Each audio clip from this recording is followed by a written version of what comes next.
హైదరాబాద్ జిల్లానే కాదు తెలంగాణ రాష్ట్ర వ్యాప్తంగా మొత్తం దొరల పాలన ఏర్పడ్డది.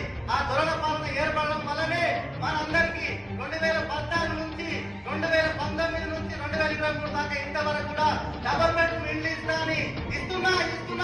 అని చెప్పి ఓటేసుకొని టీఆర్ఎస్ ప్రభుత్వం ఓటేసుకొని గెలుస్తున్నారు. కానీ ఓటేసుకొని ఓట్లు తట్టుకొని పోయి మనల్ని అణగదొక్కే ప్రయత్నం చేస్తున్నారు.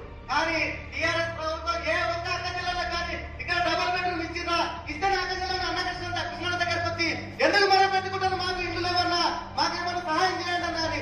ముఖ్యమంత్రి ఉండి నువ్వు మా ఓట్లు వేసుకొని మా ఓట్లేసుకొని గెలిచి నువ్వు మాకు ఇండ్లు ఇస్తా అని చెప్పి నువ్వు ముఖ్యమంత్రి సీట్లో కూర్చుంటివి.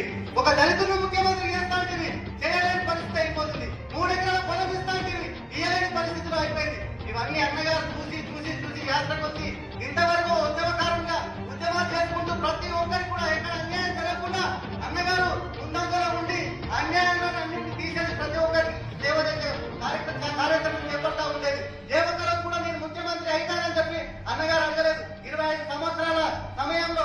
కానీ ఇవన్నీ ఈ రాష్ట్రంలో భారతదేశ వ్యవస్థలోనే ఇంచుమించుగా 10 రాష్ట్రాలలో ఇదే దౌర్భాగ్యం ఏర్పడ్డది. కాబట్టి ఇవన్నీ జరగకుండా తెలంగాణ రాష్ట్రంలో ముఖ్యమంత్రి ఎందుకు పేదవాళ్ళు ఎందుకు కావాలి, దొరరాజ్యం ఎందుకు రావాలి? మనమే తెలంగాణ రాష్ట్రాన్ని పాలిస్తే మనకందరికి లోతట్టు ప్రాంతాల వరకు ఎస్సీ ఎస్టీ మైనార్టీ బీసీ అగ్రకులాలు ప్రతి 69 ఉపకులాలకు కూడా ప్రతి ఒక్కరికి న్యాయం జరిగేటట్టుగా నేను సేవ చేస్తా అని చెప్పి అన్నం. కాబోయే 2023 సంవత్సరంలో ముఖ్యమంత్రి కావాలని చెప్పి మనమందరం ఆశిస్తాం. మనమందరం ఆయన అడుగులో అడిగేసి కాబట్టి ఆ ప్రయాణంలో మనమందరం ముందంజలో ఉంటే ఈ రోజు మీరందరూ బాధపడే అవసరం లేదు. ప్రతి ఒక్కరూ మీరందరూ ఎందుకంటే ప్రతి ఒక్క మహిళ కానీ, ప్రతి ఒక్క ఎంఆర్పీఎస్ కార్యకర్త కానీ, ప్రతి ఒక్క సిఎస్పీఎస్ నాయకుడు కానీ ఒక మందకృష్ణ మాది కావాలని చెప్పి కోరుతా ఉన్నారు.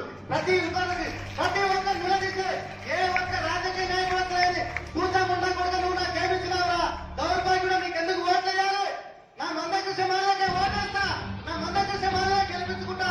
2023 సంవత్సరంలో మందకృష్ణ మాలనే ముఖ్యమంత్రి పదవిలో కూర్చోబెట్టుకొని మేము అన్ని రాజ్యాధికారాలు చేద్దాం, మా హక్కులను మేము కొనసాగిస్తామని చెప్పి మనము పౌరుషంగా నిలదీసే రోజులు దగ్గరకు వస్తున్నాయి. అన్నగారిని ముఖ్యమంత్రి చేసే రోజులు కూడా దగ్గరకు వస్తున్నాయి. మనందరికీ కూడా డబుల్ బెడ్రూమ్ ఇప్పిస్తాడు ఆ అన్న.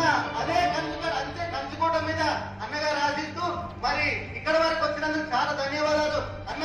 మన అక్క జిల్లా తెలంగాణ రాష్ట్ర వ్యాప్తంగా ఇల్లు లేకుండా, కూడి కుర్చ లేకుండా, గిరాయిలు కట్టుకోలేని అనారాని వర్గాలలో చాలా ఇబ్బందుల పరిస్థితులు ఏర్పడినది. దయచేసి మీరు పెద్ద మనసు చేసుకొని వీళ్ళకి మాత్రం ఇంట్లో వచ్చినాక ఒక్క దొరల నాయకుడిని కూడా వదిలేదు లేదని నేను అన్నగారి ఆధ్వర్యంలో కోరుకుంటూ నాకు ఈ అవకాశం ఇచ్చిన ప్రతి ఒక్క అన్న నాకు అందరికీ నమస్కారం తెలియజేస్తూ సెలవు తీసుకున్నాను. జై భీమ్.